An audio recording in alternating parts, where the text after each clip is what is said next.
بسم الله الرحمن الرحيم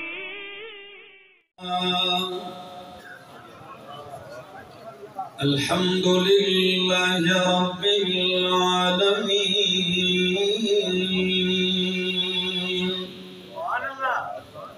والعاقبة للمتقين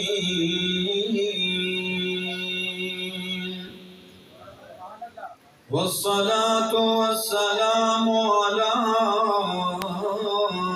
أشرف الأنبياء وإمام المرسلين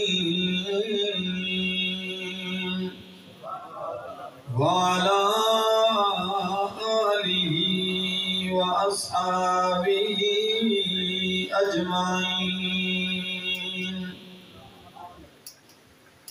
أما بعد فأعوذ بالله من الشيطان الرجيم. بسم الله الرحمن الرحيم.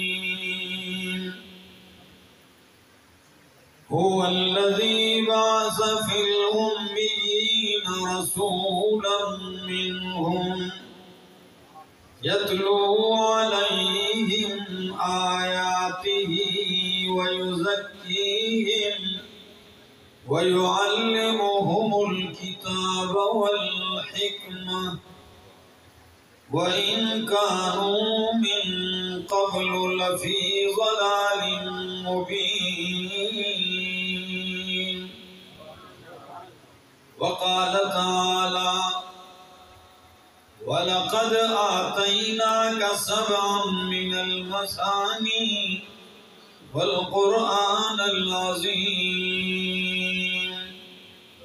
وقال تعالى: وَإِنَّكَ لَعَلَى خُلُقٍ عَظِيمٍ.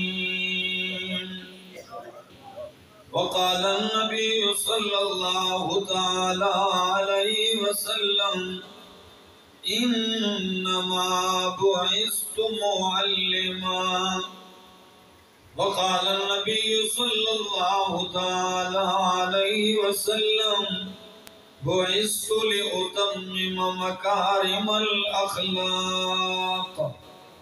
سبحان ربك رب العزة عما يصفون وسلام على المرسلين والحمد لله رب العالمين. انتہائی قابل عزت، قابل احترام، ذی قدر علماء کرام اور بھیرا اس جامع مسجد اور گرد و نواح سے آئے ہوئے میرے معزز مکرم دوستو، السلام علیکم. وعلیکم السلام ورحمۃ اللہ وبرکاتہ. بیانات کا سلسلہ مجھ سے قبل بھی جاری رہا اور میرے بعد بھی یہ سلسلہ جاری رہے گا، اور خصوصاً آج کے اس اجتماع کے مہمان خصوصی قائد انقلاب قرآنی شیخ القرآن والحدیث حضرت العلامہ مولانا محمد طیب طاہری صاحب حفظہ اللہ تعالی ورعاہ وأطال اللہ عمرہ، وہ تشریف لا چکے ہیں. میں بھی انہی کی معیت میں آیا ہوں. ان کے یہاں آنے سے قبل آپ لوگوں کے سامنے چند باتیں عرض کروں گا. آپ کے پروگرام کا عنوان ہے سیرت النبی صلی اللہ علیہ وسلم. نبی اکرم صلی اللہ تعالی علیہ وسلم کی سیرت کو بیان کرنا اور پھر گھنٹے میں اس کا احاطہ کرنا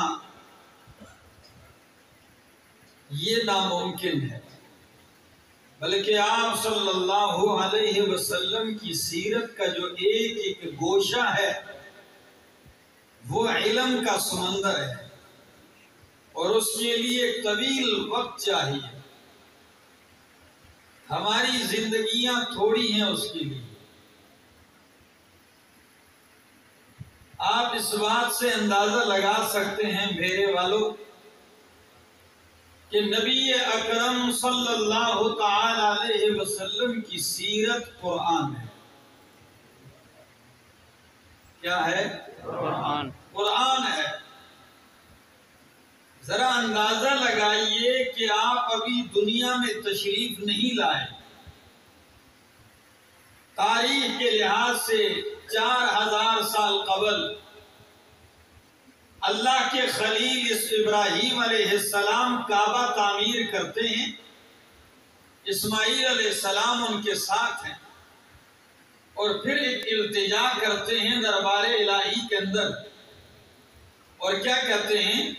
ربنا وابعث فیہم رسولا منہم،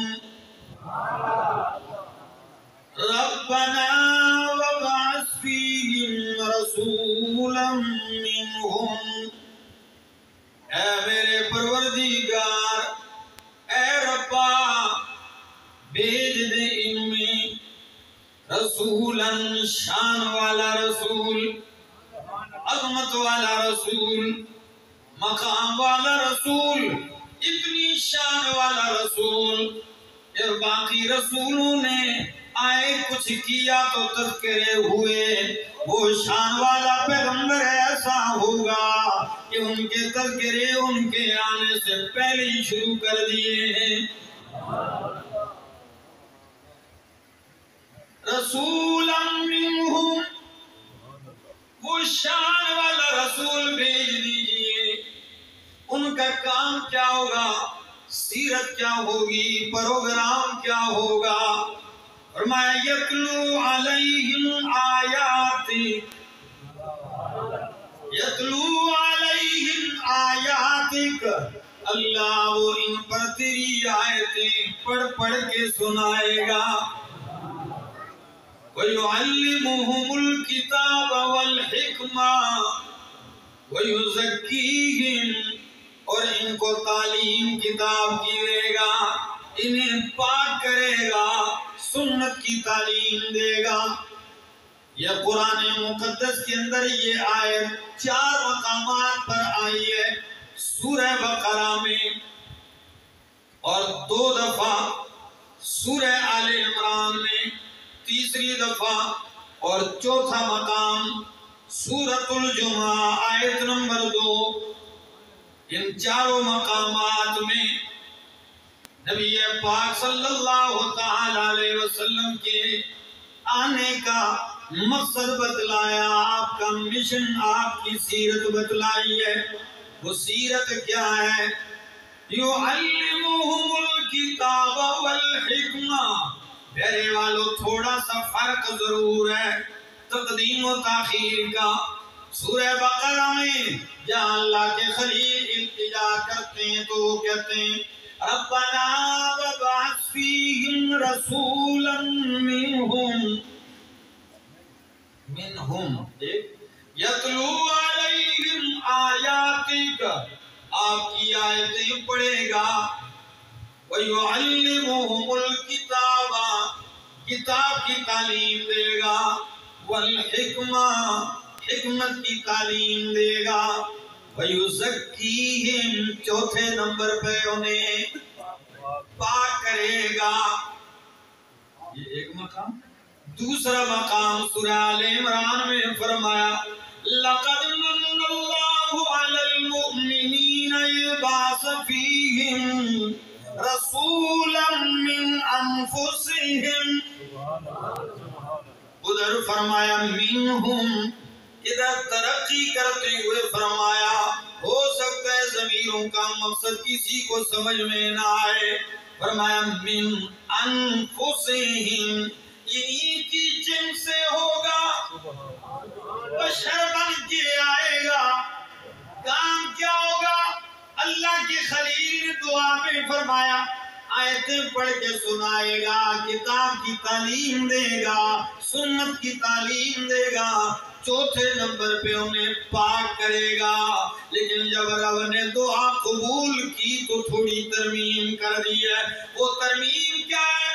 فرمایا یتلو علیہم آیاتہ ویزکیہم ویعلمہم الکتاب والحکمہ. پاکی کا ذکر دوسرے نمبر پہ کر دیا. کیا وجہ ہے؟ فرمایا یتلو علیہم آیاتک، پہلے تو قرآن کی تلاوت کرے گا. جو تلاوت سن کے قریب آئے گا تو یزکیہم، پہلے انہیں شرک سے پاک کرے گا، پھر انہیں قرآن کے علم سے آراستہ کرے گا. یزکیہم، انہیں کیا کرے گا؟ پاک کرے گا. اور عرب کے کسی عالم نے بڑی عجیب توجیہ کی ہے. وہ کہتے ہیں علم دو قسم پر ہوتا ہے. ایک علم وہ ہے جو تزکیے سے پہلے حاصل ہو، اور ایک علم وہ ہے جو تزکیے کے بعد حاصل ہو. فرق کیا ہے؟ پاکی سے پہلے اور پاکی کے. وہ کہتے ہیں یہود کے پاس بھی علم تھا، نصارہ کے پاس بھی علم تھا، کتاب تھی، لیکن تزکیہ نہیں ہوا تھا. کیا؟ تزکیہ نہیں تھا. جب تزکیہ نہیں تھا تو تورات میں حل چلانا شروع کر دیے. ہزاروں سال گزر گئے، آج تک تحریف کرتے جا رہے ہیں. ہر سال نئی تحریف.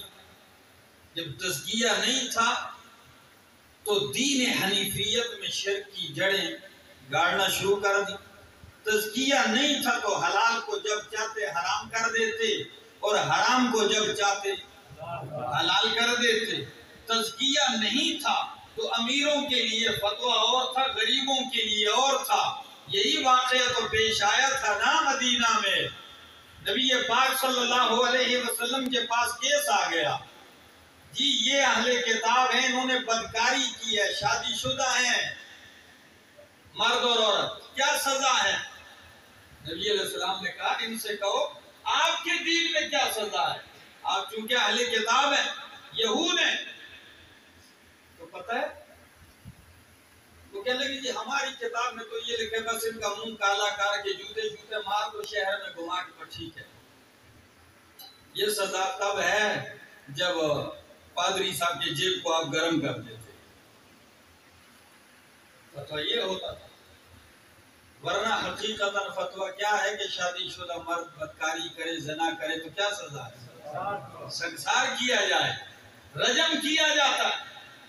عبداللہ بن سلام کہنے لگے یا رسول اللہ صلی اللہ علیہ وسلم، جھوٹ بولتے ہیں اور آپ میں بھی وہی سزا ہے جو آپ کے دین میں ہے.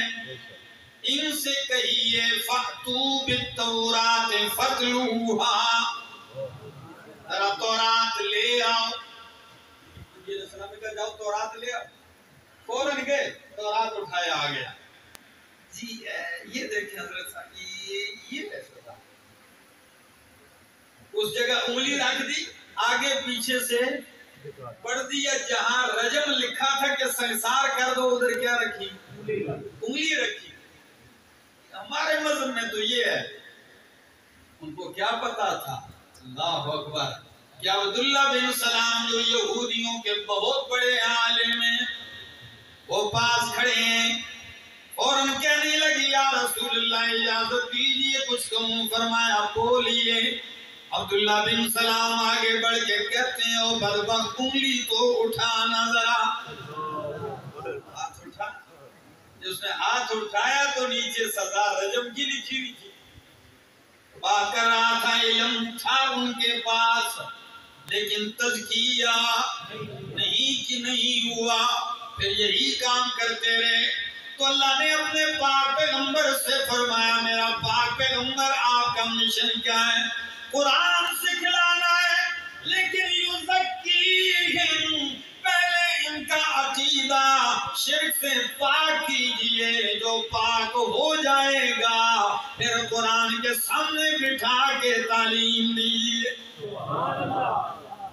تو تزکیے کے بعد جب علم دیا تو پھر ابو بکر صدیق بنتے ہیں، فاروق اعظم بنتے ہیں، عثمان غنی، علی المرتضی بنتے ہیں، فقیہ الامت عبداللہ ابن مسعود بنتے ہیں، حافظ الامت بنتے ہیں ابو ہریرہ، حبر الامت ترجمان القرآن بنتے ہیں ابن عباس رضی اللہ تعالیٰ عنہ۔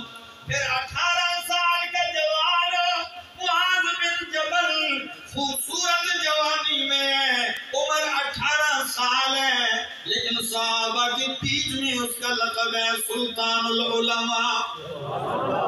سبحان اللہ، سبحان 18 سال، لیکن صحابہ کہتے ہیں سلطان العلماء۔ اللہ اکبر۔ فرمایا یزکیہم، انہیں پاک کرے گا، یہ میرے نبی کا مشن ہے۔ قرآن کہتا ہے سورۃ جمعہ کے اندر هو الذی بعث فی الأمیین رسولا منہم، اللہ وہ ذات ہے جس نے امیین کے اندر اپنا رسول بھیجا۔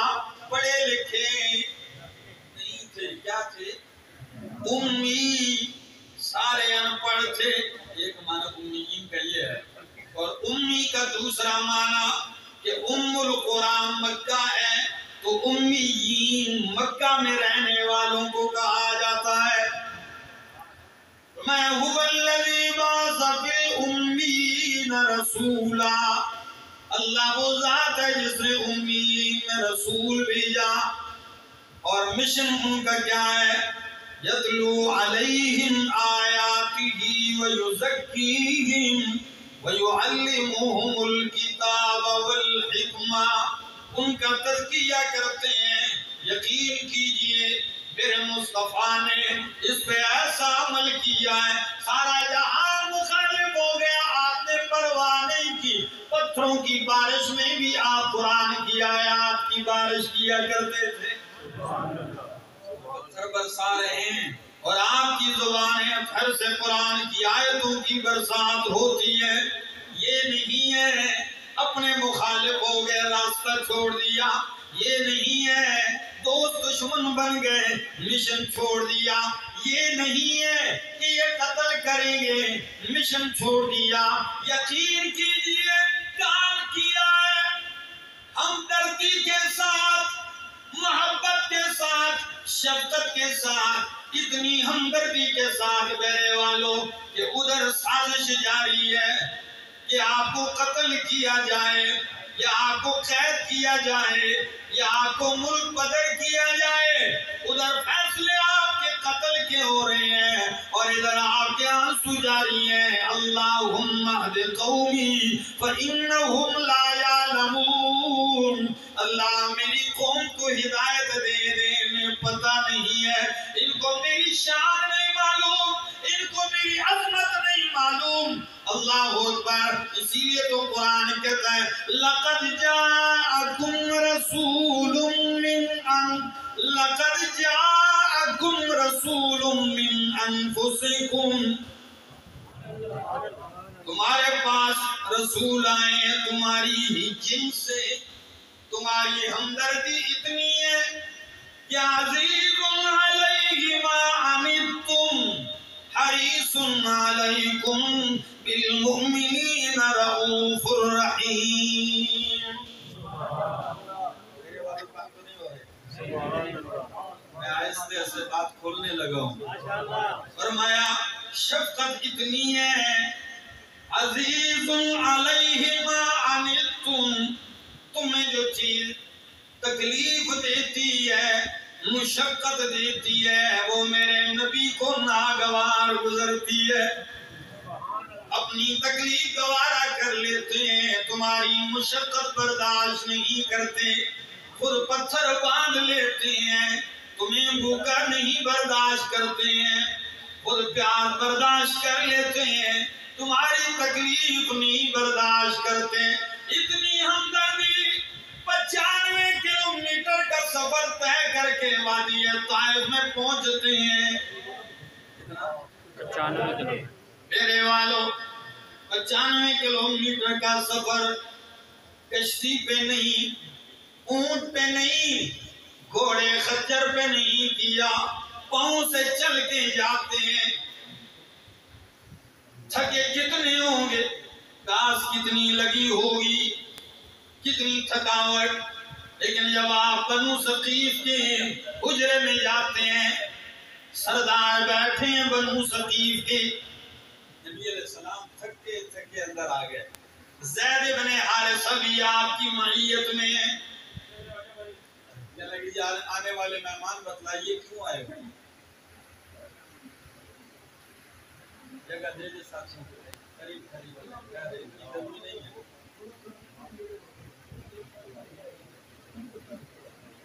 ہم نے پنجاب میں جون جولائی کے اندر بھی پروگرام کیے کہ جب بندہ مسجد میں داخل ہوتا تو سانس رک لیتی ہے، تو آج تو موسم بہترین موسم ہے، تو صحابہ جتنے بھی باہر ہیں سب کو جگہ دیں، توجہ ہے۔ 95 کلومیٹر کا راستہ طے کر کے طائف کی وادی میں پہنچتے ہیں، یہ کیوں آئے ہیں؟ نبی کریم کہنے لگے ثقیف کے سرداروں، تم سے کچھ لینے نہیں آیا، کھانے پینے کا مطالبہ نہیں ہے، میں ایک درد دل لے کے آیا ہوں، انی رسول اللہ علیکم جمیعا، میں اللہ کا رسول ہوں تمہارے پاس آیا ہوں، اللہ کی توحید سنائی، اللہ کا قرآن سنایا، پتہ ہے فوراً کی حالت بگڑ گئی، ایک بدبخت کہنے لگا اخرج من بلدنا، نکل جا ہمارے شہر سے، دوسرا بھائی کہنے لگا کیا اللہ کو تیرے سوا کوئی دوسرا نہیں ملا نبی بنانے کے لیے، اور تیسرا کہنے لگا کہ میں آپ سے بات بھی نہیں کرنا چاہتا، اگر تو سچا ہے تو تجھ سے بحث کرنا خطرے سے خالی نہیں، اور اگر نعوذ باللہ جھوٹا ہے تو میں جھوٹے سے بات بھی نہیں کرنا چاہتا۔ ایک اس وقت حالت ان کی کیا تھی، خلاف کعبہ سیرے، اتنی نیکی کا کام ہے، خلاف کعبہ سیرے، اور کہنے لگا میں یہ خلاف کعبہ چیر کے ٹکڑے ٹکڑے تو کر دوں گا، تمہیں رسول ماننے کے لیے تیار نہیں ہوں۔ یہ رویہ، یہ رد عمل، یہ مہمان نوازی، لیکن میرے پاک پیغمبر کا سینہ بھی تو دیکھیے، کہنے لگے او ثقیف کے سرداروں، مکے والوں نے تو میری بات نہیں مانی، آپ کے پاس آیا ہوں، آپ کا بھی یہ رویہ ہے، لیکن مجھے اس کی کوئی پرواہ نہیں ہے، جو کہہ دیا سو کہہ دیا، یہاں کی بات یہیں رہنے دیجئے، میرا مطالبہ دوسرا ہے، تم نہیں مانتے ہو نہ مانو، لیکن میرا راستہ نہ روکو، میں پیغام حق جا کے غریبوں کو سناؤں گا۔ آپ نہیں مانتے ہو بھلے نہ مانو، میں ان غریب لوگوں کو تو سناؤں گا، ان کے پاس تو جانے دیجئے۔ آپ وہاں سے نکلتے ہیں اور یہی بدبخت اٹھتے ہیں، پوری قوم کو جگا دیتے ہیں، اٹھئے کہنے لگے آپ کے باپ دادا کا دین مٹانے والا آ گیا، آپ کی خداؤں کو برا بھلا کہنے والا آ گیا، پورا شہر جھولیاں بھرتا ہے اور آپ پہ پتھر برسانے لگتے ہیں، کئی میل تک آپ پہ پتھر برستے ہیں، لیکن قربان جاؤں آپ کی زبان پہ ایک ہی صدا ہے، قولوا لا الہ الا اللہ، قولوا لا الہ الا اللہ، نہیں ہے کوئی الہ حاجت روا مشکل کشادہ تو دستگیر الا اللہ، اگر ہے تو کون ہے؟ اللہ کا نام تو لیجئے، حاجت روا مشکل کشا کون ہے؟ اللہ ہی ہے۔ آپ کی یہ صدا، سر کا خون نالین تک پہنچتا ہے، کپڑوں میں کوئی تار داغا بھی ایسا نہیں جو خون میں رنگین نہ ہو گیا ہو۔ آپ عتبہ و شیبہ کے باغ میں جا کے پناہ لیتے ہیں. جب آپ باغ کے اندر تشریف لے جاتے ہیں، ان شریروں کے شر سے آپ بچیں. آپ باغ کے اندر تشریف لے گئے، باغ بھی دوستوں کا نہیں، دشمنوں کا. جب آپ باغ کے اندر تشریف لے جاتے ہیں، دشمن کو بھی ترس آنے لگتا ہے. وہ اپنے غلام عداس کو انگوروں کا ایک گچھا تشت میں مجمع میں رکھ کے دے کے کہتے ہیں، وہ جو بندہ آیا ہے خون میں رنگین، یہ انگوروں کا گچھا جا کے انہیں دیجئے. عداس آتا ہے نبی علیہ السلام کے پاس، آپ خون میں رنگین ہیں. زید بن حارثہ آپ کے جبین اطہر سے خون پوچھتا ہے، لیکن وہ کہاں پوچھا جاتا ہے، سارا بدن چھلنی ہے. اللہ اکبر. آپ اس مقام پہ التجا کرتے ہیں. میرے والو، آپ وہ لفظ سنیں گے حیران رہ جائیں گے. آپ جب چور چور ہو جاتے ہیں زخموں سے تو کیا کہتے ہیں؟ اللہم اشکو الیک ضعف قوتی وقلت حیلتی وہوانی علی اللہ یا ارحم الراحمین انت رب المستضعفین الی من تکلنی یا اللہ الی عدو یتجہمنی. اے میرے ربا، میں اپنی کمزوری کمائی کی شکایت تیرے سامنے کرتا ہوں. اللہ میں اپنے آنسو آپ کے سامنے رکھتا ہوں. اللہ اپنی بے بسی کی شکایت آپ کی بارگاہ میں کرتا ہوں. اللہ آپ نے مجھے ایسے لوگوں کے پاس بھیج دیا ہے یتجہمونی، جنہوں نے مجھے لہو لہان کر دیا ہے، مجھے خون میں رنگین کر دیا ہے. لیکن میرے مالک، میری پھر بھی یہی التجا ہے. وہ کیا ہے؟ فرمایا اِن لَمْ تَكُنْ بِكَ عَلَيَّ غَضَبٌ فَلَا أُبَالِي. اللہ اگر تو ناراض نہیں تو مجھے ان تکلیفوں کی کوئی پرواہ نہیں. محمد مصطفیٰ مقام محمد مصطفیٰ. اگر اللہ میارے حق اصحاب نبی کے سارے حق، میارے حق اصحاب نبی کے سارے حق، میارے حق اصحاب نبی کے سارے حق. فرمایا میری شکایت کمائیگی کا گلہ اللہ آپ کی بارگاہ میں کرتا ہوں.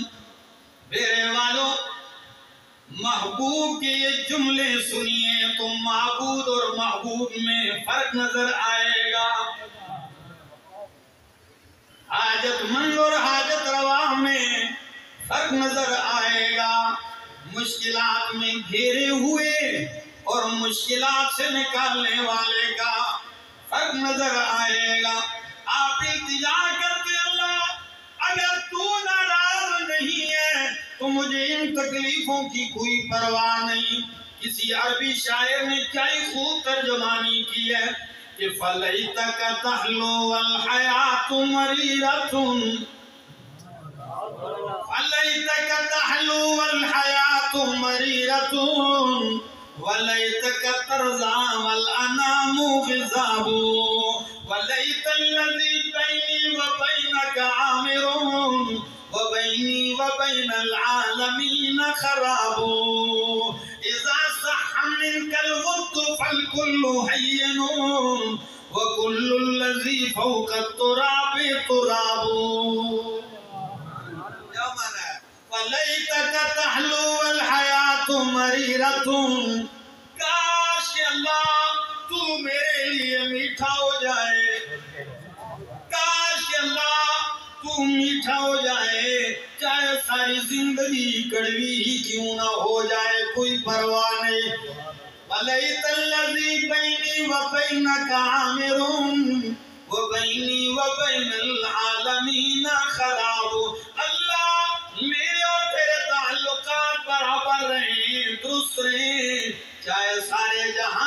تعلق خراب ہو جائے کوئی پرواہ نہیں ہے. اللہ عداس انگوروں کا گچھا سامنے کرتا ہے. نبی علیہ السلام یوں ہاتھ بڑھاتے ہیں, کہتے ہیں بسم اللہ. کیا فرمایا؟ بسم اللہ. آج کل بھی کھاتے ہیں نا, پوری دیکھ کھا جاتے ہیں, بسم اللہ بھول جاتے ہیں. کھانے کے بعد ڈکار مار کے الحمدللہ بھول جاتے ہیں. اس حال میں بھی بسم اللہ کہا. جب بسم اللہ کہا تو عداس نے جملہ سنا, کہنے لگا یہ کلمہ تو ان لوگوں کو نہیں آتا جن میں ہوں. یہاں تو بسم اللہ تے والعزا والے ہیں اور آپ کہتے ہیں بسم اللہ. نبی علیہ السلام نے یوں دیکھ کے فرمایا تو کون سے علاقے کا ہے؟ وہ کہنے لگا میں تو عراق کا ایک علاقہ ہے نینوا, میں نینوا کا رہنے والا ہوں. نبی علیہ السلام نے فرمایا وہ تو میرے بھائی یونس علیہ السلام کا علاقہ ہے. وہ تو میرے بھائی یونس علیہ السلام کا علاقہ ہے. عداس تعجب کہنے لگا آپ یونس علیہ السلام کو کیسے پہچانتے ہیں؟ فرمایا عداس وہ بھی نبی تھے, میں بھی اللہ کا نبی ہوں. اللہ نے ان کے حالات میرے سامنے قرآن میں بیان کیے. پوری سورت اتاری ہے سورت یونس. پر جب عداس نے یہ سنا تو فوراً حافظ ابن کثیر نے سیرت النبویہ میں لکھا ہے, سیرت ابن ہشام نے سیرت حلبیہ میں فوراً ہاتھ تھاما نبی کریم کا اور چوم کے کہنے لگا اشہد اللہ الہ الا اللہ اشہد ان محمد رسول اللہ. کلمہ پڑھ لیا. تو بوسہ ہاتھ کو دیا نا تو عتبہ شیبہ دیکھ رہے تھے, جلدی کر, بلا لیا. کہنے لگے تجھے انگور دینے بھیجا, یہ تو کیا کرنے لگا؟ وہ کہنے لگا لوگوں یہ اللہ کے نبی ہے. شیبہ کہتے ہیں نہیں تیرا جڑا دین ہے نا وہ کیوں دادے اللہ وہ ہے ٹھیک ہے. ہاں آپ کا جو دین ہے وہ ٹھیک ہے, ان کی بات نہ مانی ہے. عداس کہنے لگا تم مانو یا نہ مانو میں پہلی ملاقات میں مان گیا ہوں. آپ کی مرضی ہے, میں مان چکا ہوں. اللہ آپ اٹھتے ہیں باغ سے نکلتے ہیں, بتلا رہا ہوں سیرت النبی. ہاں یہ تو سارے کہتے ہیں کہ کھیر کھانا سنت ہے, لیکن یہ کوئی نہیں کہتا کہ سینے پہ تیر کھانا بھی سنت ہے. کوئی نہیں کہتا. یہ سیرت ہے میرے پیغمبر کی. آپ چلتے ہیں نکلتے ہیں وہاں سے. ام المومنین حضرت عائشہ صدیقہ رضی اللہ تعالیٰ عنہ نے پوچھا یا رسول اللہ کیا احد والے دن سے بھی زیادہ سخت دن آپ پہ کبھی گزرا ہے؟ میرے والے پڑھے لکھے لوگ ہیں. احد کا دن کون سا دن ہے؟ جب 70 صحابہ شہید ہو گئے, امیر حمزہ کے 11 ٹوٹے ہو گئے اور امام الانبیاء کے دندان مبارک شہید ہو گئے اور آپ کے غشی کاری ہو گئی تھی. آپ کے سر کے مبارک کی جو خود تھی اس پہ پتھر لگنے سے اس کی زنجیروں کی کڑیاں آپ کے رخسار والی ہڈی میں دھنس گئی. صحابی نے جب آپ کو دیکھا تو فوراً قریب آئے اور زنجیر کی وہ کڑیاں سے پکڑی دان سے, کہنے لگے وہ ہڈی میں دھنسنے سے اتنی سخت ہو گئی تھی کہ میں نے جب نکالی تو کڑی تو نکلی, میرا دانت بھی نکل گیا. خون میں یہ حالت ہے آپ کی. وہ دن احد والا ہے, اس سے کوئی سخت دن گزرایا آپ پہ؟ نبی کریم نے فرمایا ہاں عائشہ اس سے زیادہ سخت دن طائف والے گزرے ہیں. اس لیے کیا وجہ ہے؟ سنیے آج وجہ. اس لیے کہ طائف میں اکیلے تھا. اکیلا تھا اور احد میں میرے ساتھ ساتھی تھے. تو آپ کو پتہ ہے علماء کہتے ہیں المصیبت اذا عمت خفت. مصیبت جب عام ہو جائے تو ہلکی ہو جاتی ہے. سب پہ آئے تو برداشت ہوتی ہے، لیکن سب والی ایک پہ آ جائے پھر مشکل ہوتی ہے. میں اکیلا تھا اور کسی سیرت نگار نے کیا یہ خوب کہا کہ لوگوں غور تو کرو نا. رجل قریب وحید بعید، رجل غریب وحید بعید عن اہلی و وطنی. بندہ تنہا ہو، پردیسی مسافر ہو، اکیلا ہو، خاندان والے بھی نہ ہو، اپنے بھی نہ ہو، اور ان کے ساتھ یہ کام کیا جائے کیا گزرتی ہوگی. لیکن میرا رب، میں اکثر ایک جملہ کہتا ہوں، مصیبت میں ڈالتا ہے لیکن تنہا نہیں چھوڑتا، ہاتھ ضرور دیتا ہے. ہاتھ تھامتا ہے میرا اللہ. مصیبت آئی جب چلتے ہیں، اور یوں جب میں نے اوپر دیکھا دھوپ ہے لیکن بادل سایہ کیے ساتھ چل رہا ہے. یہ صحیح بخاری کے الفاظ، بادل سایہ کیے ہوئے جا رہا ہے. یوں چہرہ مقدس اٹھایا، جبریل سامنے آ گیا. السلام علیک یا رسول اللہ. سلام پیش کیا اور کیا کہنے لگا؟ جبریل کہنے لگا یا رسول اللہ، اللہ نے آپ کی التجا اور زاری بھی سن لی ہے، قوم کا رویہ بھی دیکھ لیا ہے. میں اکیلے نہیں آیا، آذا ملک الجبال، یہ پہاڑوں کا فرشتہ میرے سامنے ہے. آپ اشارہ کریں، پہاڑ ٹکرا کے ان کو نیست و نابود کر دیا جائے گا. عزیز علیہ ما عنتم حریص علیکم بالمؤمنین رؤوف الرحیم. اس کی عملی صورت دیکھنی ہے تو بھی دیکھیے. اللہ کی طرف سے آفر آ گئی ہے، اشارہ کیجئے. ابھی آپ کو خون میں لہنا لانے والے ملیا مین ہو جائیں گے، نیست و نابود ہو جائیں گے، لیکن ہمدردی دیکھیے کیا فرمایا. لا لا لا بل ارجو ان یخرج اللہ من اصلابہم من یعبد اللہ وحدہ ولا یشرک بہ شیئا. میں یہ نہیں چاہتا کہ یہ تباہ ہو جائے. میں اب بھی یہی التجا کرتا ہوں، اللہ یہ نہیں مانتے ان کی نسلوں میں موحد پیدا کر. من یعبد اللہ وحدہ ولا یشرک بہ شیئا. سیرت کی بات کر رہا تھا، اتنی ہمدردی کے ساتھ اللہ کا قرآن سنایا، اللہ کا پیغام سنایا. آج بھی پھیرے والوں اگر مصطفیٰ کی سیرت سناتے ہو، میرے نبی کی سیرت قرآن ہے، اس لیے کہ قرآن میرے نبی کا اخلاق ہے. کیا ہے؟ قرآن نبی کا اخلاق ہے.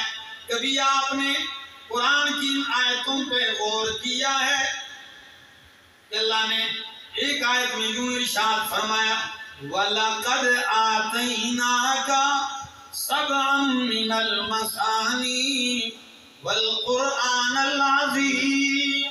میرے پیغمبر میں نے آپ کو قرآن عظیم دیا. یہ لفظ یاد رکھنے کے قابل ہے، والقرآن العظیم، قرآن عظیم دیا. اب قرآن عظیم میرے نبی کا اخلاق بن گیا. ام المومنین سے کسی نے پوچھا نبی علیہ السلام کے اخلاق کیسے تھے؟ فرمایا اما تقرأ القرآن، قرآن نہیں پڑھتے؟ فرمایا اماں جان قرآن تو پڑھتا ہوں ہر وقت. فرمایا اگر قرآن پڑھتے ہو تو کان خلقہ القرآن، سارا قرآن میرے نبی کا اخلاق ہے. اور قرآن کو اللہ نے کیا فرمایا؟ قرآن عظیم. جب قرآن عظیم ہے اور یہ عظیم قرآن نبی کا اخلاق بن گیا تو اب آیت سمجھ میں آئے گی کہ وَإِنَّكَ لَعَلَىٰ خُلُقٍ عَظِيمٍ. میرے پاک پیغمبر آپ خلق عظیم پہ فائز ہیں، آپ اخلاق کے اعلیٰ مرتبوں پہ فائز ہیں۔ قرآن نبی کا اخلاق کیسے ہے؟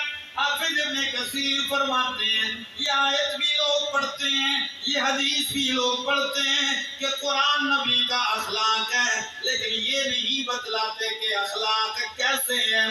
وہ کہتے ہیں اخلاق ایسے ہیں کہ قرآن نے جو کہا ہے نبی نے وہ کر کے دکھایا ہے۔ قرآن نے جو کہا ہے نبی نے وہ کر کے دکھایا، اور قرآن نے جن اوصاف کی تعریف کی ہے نبی نے وہ اوصاف اپنائے ہیں۔ جن چیزوں کو ناپسند کیا ہے نبی علیہ السلام نے اپنے آپ کو ان سے بچایا ہے۔ قرآن آپ کے اخلاق ہیں۔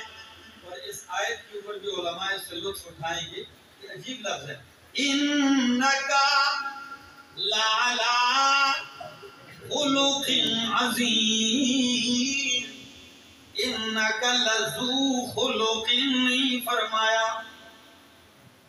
عام لوگ تو گرامر میں یوں آپ اعلیٰ اخلاق والے، یہ نہیں فرمایا۔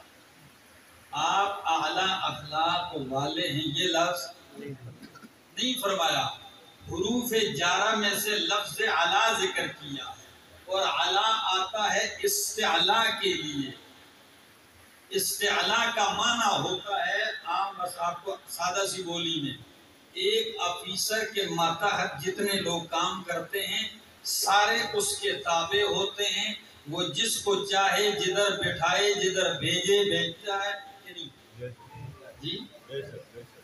تھانے میں ایس ایچ او کے ماتحت ہوتے ہیں، ایس ایچ او مل کے ڈی ایس پی کی ایس پی کے تابع ہوتے ہیں، ایس پی سمیت ڈی ایس پی سمیت سارے ڈی پی او کے تابع ہوتے ہیں، جدھر جس کی ڈیوٹی لگائے سارے اس کے کنٹرول میں ہوتے ہیں۔ اب معنی علا کا سمجھ میں آئے گا، اِنَّكَ لَعَلَىٰ خُلُقٍ عَظِيمٍ، اعلیٰ اخلاق کے جتنے اوصاف ہیں میرے پیغمبر آپ ان کے اپنانے میں تکلف نہیں بلکہ آپ کا ان پہ پورا کنٹرول ہے۔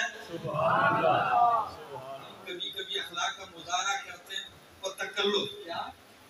آپ بتکلف نہیں، آپ جدھر چاہتے ہیں مظاہرہ کرتے ہیں، آپ کو کوئی تکلیف نہیں ہوتی۔ یا دوسرا عام بولی میں یوں سمجھ لیجئے کہ میرے پاک پیغمبر اخلاق کے جتنے درجے ہیں سارے نیچے رہ گئے، آپ کا کردار اس پہ فائق ہو گیا، اللہ اوپر چلا گیا۔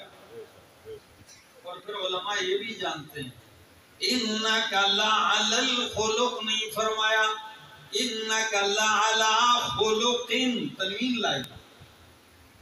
یہ تنوین تعظیم تفخیم شان کی ہے، تاکید در تاکید۔ میرے والوں پوری کائنات کو میرا رب خلیل کہتا ہے اور مصطفیٰ کریم کے اخلاق کو میرا رب عظیم کہتا ہے۔ کتنے عظیم ہوں گے، کتنے عظیم ہوں گے دوستو۔ اگر سیرت اپنانی ہے آئیے اخلاق بھی سیکھیں، آئیے اپنے رویے بدلیے، اخلاق سے اپنے آپ کو مزین کیجئے۔ اخلاق بدصورت کو بھی خوبصورت بنا دے اور بد اخلاقی خوبصورت کو بھی بدصورت کر دے، ایسا ہی ہے۔ اخلاق اپنائیے، یہ سب سے بڑی کمزوری ہے ہمارے معاشرے۔ اور ہم تو اخلاق کبھی کبھی لوگ کہتے ہیں جی فلانے جو اخلاق بڑے اچھے ہیں، اخلاق کا یہ مطلب نہیں بندہ خالی نرم نرم باتیں کرے، نہیں میرا دوست، نرم بات کرنا اخلاق ہے تو ناگوار اور سخت بات برداشت کرنا بھی اخلاق ہے۔ اور میرے نبی نے تو اخلاق کی تعریف ایسے کر دی، فرمایا البر حسن الخلق، نیکی کے جتنے کام ہیں یہ سب اخلاق حسن ہے۔ نیکی نیکی کے جتنے کام سب اخلاق حسنہ میں داخل ہیں۔ اللہ سے دعا ہے اللہ ہمیں نبی کریم کے اخلاق اپنانے کی توفیق عطا فرمائے، چلنے کی توفیق عطا فرمائے۔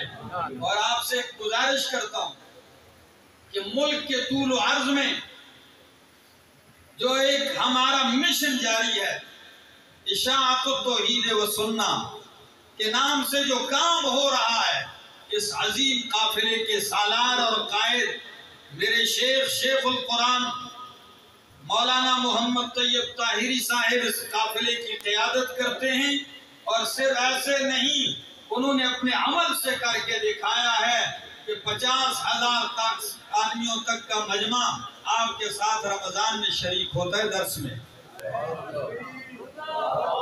ابھی ایک عظیم اجتماع آنے والا ہے، آپ تمام اس اجتماع میں شرکت کو یقینی بنائیے۔